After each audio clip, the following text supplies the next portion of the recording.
Welcome everyone to Fanboy Frenzy presents FanKid Frenzy, the only podcast on the internet that's more money in the bank than Sheamus. I'm your host Ryan Jarvis, and for this episode, I have two special guests with me, Matthew and Rihanna from FanKid Frenzy. How are you two doing today? We're doing good.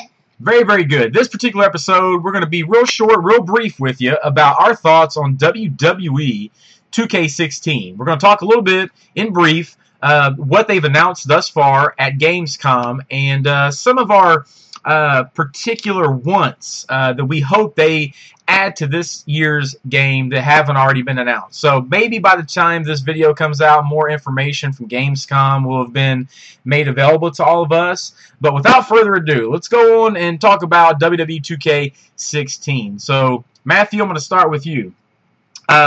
Some of the information that came out from Gamescom was that, you know, they were finally going to add some new features that they had lost in previous games, such as create an arena, such as create a championship. What are some of the features you're hoping to see in this year's iteration? Well, the features I'm hoping to see is that make your own very cool story mode. Like, instead of, you can still have the career mode and stuff, but bring back the story mode, because the story mode, you could make your own stories and stuff, like put lines in it. You don't have to follow by your own stupid story like my career mode. Well, you know, speaking of story, we know that this year the central focus is going to be Stone Cold Steve Austin. So obviously they're going to have a showcase mode like they had last year. They're going to have it where Stone Cold Steve Austin is going to be the primary person for that. But, you know, so we really don't know a lot thus far about the other showcase modes, if that's what they're going to call them this year or not. But definitely having Stone Cold Steve Austin as that particular cover star this year. What do you guys think about that? Well, I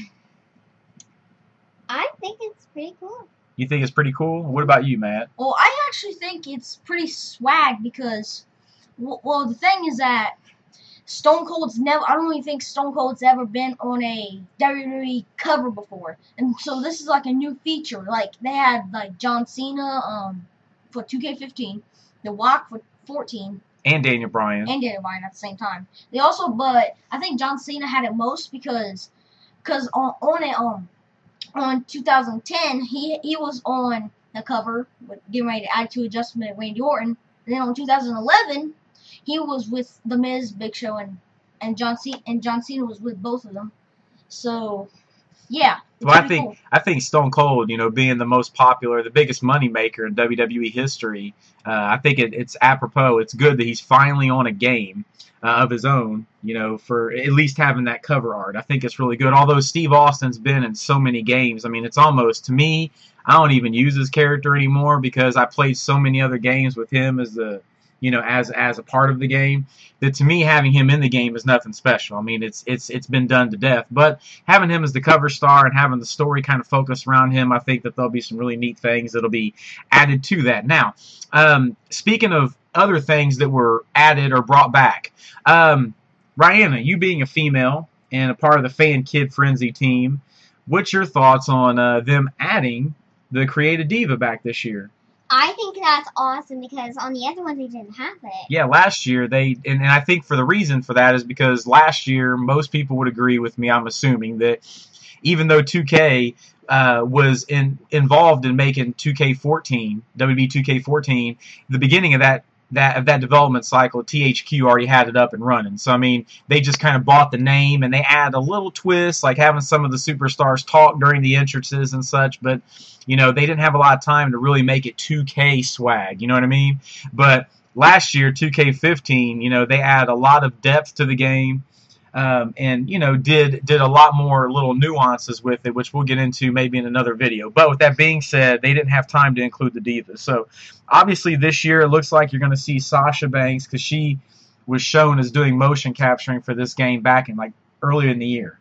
They just haven't announced her yet. But you'll see her. I'm sure you'll see Charlotte and Becky, and then, of course, the other WWE Divas. Who would you create, though? I would have to create an NXT Bayley because she's I'm her biggest fan. I have a shirt of her. I love her. Yeah, I want to hug Bailey. Don't you want to hug Bailey? I want one for headbands. Yeah, she's pretty awesome. Now, some other features that they said they added to this year's game was they finally got a 3-man announce team, which, God, it can't get any worse. I mean, these past every announce team in any game sucks. They suck. They say the same thing over and over again. But, you know, hopefully this year they'll change the commentary a little bit. It looks as if, you know, obviously there's been a couple of superstars. I'm going to ask your guys' opinion. There's been a couple of superstars that have been announced so far. The first 2 entrances have been Seth Rollins and has been Finn Balor. So, Ryan, let's start with you. What do you think about those being the first 2 superstars to be announced? I mean, do you think that's a big deal for Seth Rollins and Finn Balor that they're the first 2 superstars on the roster right now, and one happens to be NXT and one happens to be WWE? You think that's a big deal?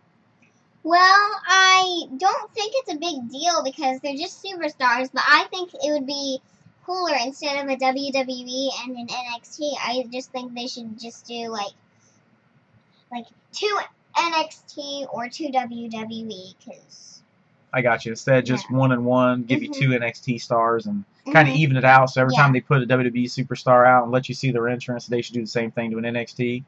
I think that'd be cool. What about you, man? What do you think the importance of having Finn Balor and Seth Rollins is, the two initial people to have their own entrances out so far? What do you think about that? Well, I really think it's all right. I don't really think it's good right now because they haven't really done anything. They haven't really done anything different lately. Like just like the realistic, like the graphics put out. But anyway, we'll get into that in another video. Yeah, I think that, you know, them being the first 2 superstars is neat because they're giving the fans what I think what they want. You know, like for me, I in the videos that they shown of those 2, it really didn't mean anything to me because it was just 20 seconds of the same stuff you saw last year. The gameplay didn't change. At least that they didn't show it. Maybe the pin system and the submission system has changed a little bit, which hopefully the pin system goes back to smashing buttons like they used to have. Because I've got pinned so many freaking times just because I didn't hit the X at the right time, you know, on the previous games. But I think I want to spend the next couple minutes really try to make this about 10 minutes, the video, but at least 10 minutes at a time when we talk about stuff like this, and we're coming up on that time frame. So I'm going to give you each about 30 seconds to give me a list of a couple of things you would like to see in the game that haven't already been announced. I'll start with Matt. Well, the things I like, the first thing I would like to see is to make it where, like, Seth Rollins and Finn Balor were the first 2 come out. So apparently, not apparently, but you have to. Most people would think that maybe Finn Balor is going to WWE, and then Seth Rollins is going to probably have a little feud with him. So you never know what could happen. And the other thing is that I would like to see is like, one of the newest items is that when your opponent's walking to the ring, you can hit X to break out of the ring, so you can go attack them. Okay, but that's something that's already in. What do you want to see added that haven't already been mentioned yet? Well, I want to see, like you already said, Stone Cold's a cover. I would like to see Stone Cold, like, say, what you do is say you just won a match, and they have a little cutscene where Stone Cold comes out and he announces that he's a GM of the game. Okay, so like a GM mode or something like that. They've had that in previous games, and I used to play the tar out of that back in the day. I tell you what I personally like to see, just being real brief, is I like to see about 15 to 20 NXT superstars. I mean, I want to see the Vaudevillains. I want to see Baron Corbin. I want to see Bull Dempsey. You know, the guys you don't hear a lot about. I want to see Blake and Murphy. You know, obviously I want to see Bailey, Tyler Breeze, and you know, all these talents. I want to see them really cram them in the game instead of all these generic WWE stars that nobody plays with, that nobody uses. I like to see NXT stars really being used in this game heavily. And in all honesty, I want to see more OMG moments. Like, I want to see Kevin Steen's powerbomb on the apron. I think, Matt, you and I talked about that before, where that'd be a neat thing where, like back in the day when they had Sabu on one of the SmackDown versus Raw games, they had it where whenever he would win, he would do what Sabu would do, and he'd run the referee out of the ring, you know, and kind of scare him. And you see that today where a lot of post post-match cutscenes come in, like for Randy Orton, he'll taunt a certain way, or Stone Cold will go in the corner and put his arms up and taunt a certain way. I would like to see it where we talked about where Kevin Steen would, or Kevin Owens rather, would actually, you know, power bomb a guy on the apron, and, you know, like almost like they're injuring them. Wouldn't that be pretty cool? I think that'd be freaking awesome. Another thing I'd like to see is some environmental finishers that are different than what we've seen before. Like I remember back in the day, Shawn Michaels used to take the top of the stairs off. Because stairs are two pieces. He'd take top of the stairs off and he would power drive a guy on the base of the stair, you know, or maybe a pedigree on that. I'd like to see something included in that as well. And for the love of God, can I finally get some crowd fighting on the game? Can I finally get some crowd fighting on the game? They haven't had that since, wow, man, Just Bring It. The first PlayStation 2 game, they had crowd fighting. It looked like crap, but nonetheless, you could still throw a guy outside and fight. That would be awesome. And I think even on Legends of WrestleMania, remember when you were Bret Hart, you were doing the WrestleMania 13 Bret Hart and Steve Austin match. You could clothesline Bret Hart outside and fight out there for a minute. You know, I'd like to see something like that as well. You know, we'll go a little longer on this particular podcast for everybody to kind of get some more thoughts. What do you think about Seth Rollins as why wouldn't they have the WWE champion as the cover star? Why would they have Steve Austin when he hasn't even wrestled a match in years? I think they would have Steve Austin because, well, he's a legend.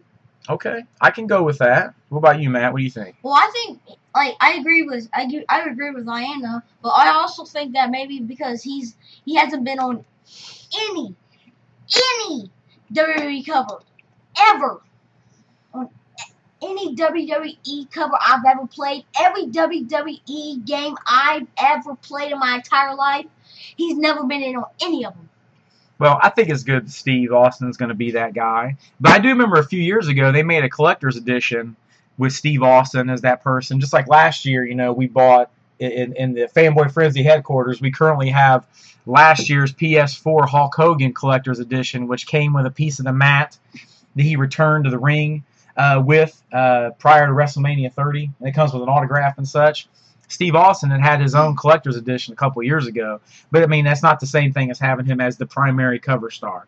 Couple other things I think I want to get your guys' thoughts on. What do you think in terms of different match types? Like, what about finally putting an ambulance match on the game? Do you think that'd be pretty cool, having like an ambulance match or a stretcher match? I think that'd be pretty cool. I think that'd be pretty cool. Now, you guys have both seen us play in the Fanboy Frenzy headquarters. We've played NBA 2K14 and some of those, right? Yeah. Now, did you ever notice how much cooler or like how much more effort is put into that game than in the WWE games? Like, for example, if you play the NBA 2K games, they got freaking wrestlers from back in the 70s and 60s. You know, like they'll have special teams. Like, for example, they had for the Chicago Bulls, they had like 6 or 7 or 8 different Chicago Bulls teams kind of spanning Michael Jordan's career from when he started to when he finished. And then every time you freaking log in, they would update on the home screen for the game, they would update like highlights of the previous night. So it's almost like a little mini sports center would play on your home screen for the game, which just showed to me that they were putting more effort into keeping the player constantly in that game, where that game was like their own little world. You know what I mean? Mm-hmm. So do you think this year they'll finally put that type of effort in the WWE game, where it won't seem like just a washed down version or washed out version of what could have been? I mean, do you think they're finally going to put that effort into it? Well, I think they might, but the thing is that you really don't know what they're going to do, because you have to think. On 2K15, that was like their little foundation of the game, of the 2K games, of like the 2K15. Also, I don't think they'll go doing that, because you have to think it's the foundation, and then they'll just put another piece on. So it's like making a puzzle or making a house. You put the foundation of the house or the puzzle, and then you have to put the other piece on. So you just have to build a whole puzzle or a house just so the person can feel comfortable in it. I agree. I think that WWE 2K15, and I was going to mention it earlier, and I kind of segued, and I thought we'd do it on a different video, but I think what Matt's trying to say, and I agree, and I think a lot of the fanboys and fangirls out there will agree as well, and that's that 2K15 seemed like more of a, quote, 2K game. You know, the attention to detail was there. They went and they rescaled the ring and the ringside area and the announce tables and the weapons to where they are exactly the same size. Like, for example, if you don't know what I mean by that, scaling is when, for example, if you're watching WWE television and you see Antonio Cesaro standing in the turnbuckle, getting ready to, you know, run at one of his opponents, that if you put him in the game standing in the same turnbuckle, it would be the same size. So everything would be realistic. They did that last year. They added a lot of really neat features post-match, like having the Wyatt family standing outside with Bray Wyatt, having his rocking chair out there, having Ryback and John Cena talk during their entrance, having Titus O'Neil when he taunts, do a hoo hoo hoo hoo hoo, having Roman Reigns, you know, do his oh right before he, you know, taunts, having Bray Wyatt say, "I'm the eater of worlds," you know, and all that kind of stuff. They added the details there, but I just don't think they had enough time because, like you said, they had to restart the foundation. But I think all in all, you know, we'll definitely keep everybody updated here on Fanboy Frenzy. Fanboy Frenzy is actually a podcast for those of you that are curious. If you go to mixcloud.com/Fanboy Frenzy, you will see all kinds of different podcasts dealing on everything from gaming to gaming reviews to pro wrestling and pro wrestling reviews of old school and new school content.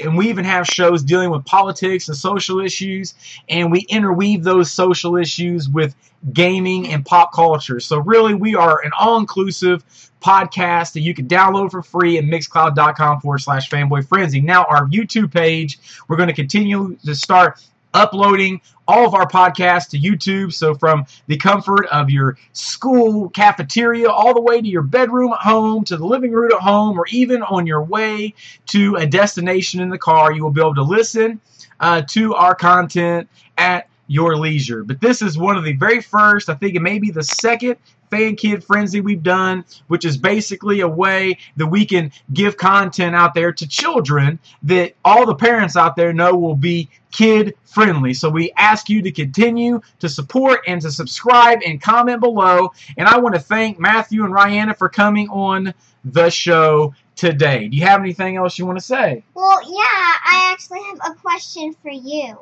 Sure, go ahead. What do you want to see on 2K16? Like, well, I'm gonna say mine first. What I want to see is I actually want, like, to create your own diva. Like, you can change her up. Because on 2K15, they had the divas, but they were actually, like, Paige and Nikki and Brie. In some way. Yeah, in some way, of course. But you couldn't, like, you could only, like, change their outfit. You couldn't, like, change their makeup and everything like that. Oh, so you mean having a more in-depth Superstar Threads mode, like from previous years? Yeah, I want to see that too. That's definitely on my wish list, which we didn't talk about yet. But maybe we'll talk, maybe down the road here in the next handful of days, maybe we'll update another podcast and kind of go over some of the more detailed things we're looking for. Because believe me, I have a bucket list of things I'd like to see them finally put into a game or bring back to the game that have been lost over the years. So that's very good, though. Very good. Matt, what about you? Well, like, they had when they were making the foundation of the 2K, like, WWE games. Well, in 2014, something, like, what happened was they, like, THQ was already making the 2K14, so then when they got bought over by 2K, that's when 2K started making the game. So they just made a few adjustments, like the moves, something like that. Right, they didn't have time to really get into that. You're right. You're absolutely right. I mean, I think that the game is definitely making. I think 2K is really going to take a lot of time with this year's game, and I think we're going to see a lot of different enhancements. To your point, 2K15 was the foundation because it was the first title that they had, since they bought the company from THQ, it was the first title that they actually had a full year of development for. And now 2K16 will be the second title they had a full year of development for. So I think we're going to get a lot more out of it. But with that being said, we want to thank everybody for tuning in to this particular FanKid Frenzy. And please share the word. fellow fanboys and fangirls out there. You can find us at facebook.com/Fanboy Frenzy. The page is completely open to all the gamers, male and female out there, kid and adult. So you can post whatever you want. Just make sure that you continue to monitor that so we can get a lot of comments. That's what we really look for. We look to hear back from the fanboys and fangirls out there about things you want to see, or maybe things we've done in the past that you'd like to see done again, or maybe things that you didn't think was all that entertaining, or that you didn't feel was really needed to be discussed. Kind of give us that feedback. We like to kind of monitor and see where to kind of gauge the heartbeat, if you will, or the pulse of what the fanboys and fangirls out there of Fanboy Frenzy are looking for us to do in the future. Thank you so much for tuning in, and we'll see you again next time.